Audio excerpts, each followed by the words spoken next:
কিয়ামতের ময়দানে আল্লাহ তাআলা দুইজন জাহান্নামের আসামিকে ডাক দিবেন। তাদের মধ্যে ঈমান আছে কিন্তু গুনাহের কারণে দুইজন বান্দাই জাহান্নামী। আমার মালিক দুইজনকে ডাক দিবেন, তোরা দুইজন জাহান্নামী, জাহান্নামের দিকে দৌড় দে। এক বান্দা দৌড়ায় আর পেছন দিকে ফিরে তাকায় না, আরেক বান্দা দৌড়ায় আবার পেছন দিকে ফিরে ফিরে তাকায়, আবার দৌড় দেয়, আবার পেছন দিকে ফিরে তাকায়, আবার দৌড় দেয়, আবার পেছন দিকে ফিরে তাকায়। আল্লাহ তাআলা প্রথম জনরে ডাক দিবে, এই বান্দা তুই কি জানো জাহান্নাম কত ভয়ঙ্কর? কেন দৌড়াইলি? জাহান্নামের আযাব সম্পর্কে কি তোর কোনো ধারণা নাই? বান্দা বলবে, আল্লাহ আমি জানি জাহান্নাম বড় ভয়ঙ্কর, কিন্তু এরপরও কেন দৌড়াইলাম? কারণ হলো দুনিয়াতে থাকা অবস্থায় একটা হুকুমও তোমার মানি নাই।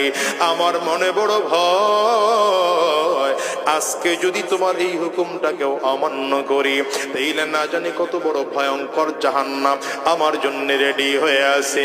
এই ভয়ে আমি সামনের দিকে আর আগাইলাম না, আমি এই জাহান্নামের দিকেই যাইতে চাই। ওই বান্দাকে আল্লাহ জিজ্ঞাসা করবে, তুই যে আগাইলি আবার পেছন দিকে তাকাইলি কেন? চোখের পানি ছেড়ে বান্দা বলবে, আল্লাহ আমি গুনাহ করে ফেলেছি, কিন্তু আমি জানি তুমি বড় দয়াবান। তুমি না বলেছো তুমি না রহমান, তুমি না রহিম, তুমি না অত্যন্ত দয়াবান, তুমি না সূরা ফাতিহার মধ্যে নিজেকে রহমান রহিম নামে পরিচয় দিয়েছো, তুমি না বিসমিল্লাহির রহমানির রহিমের মধ্যে নিজের রহমান রহিম নামের পরিচয় দিয়েছো।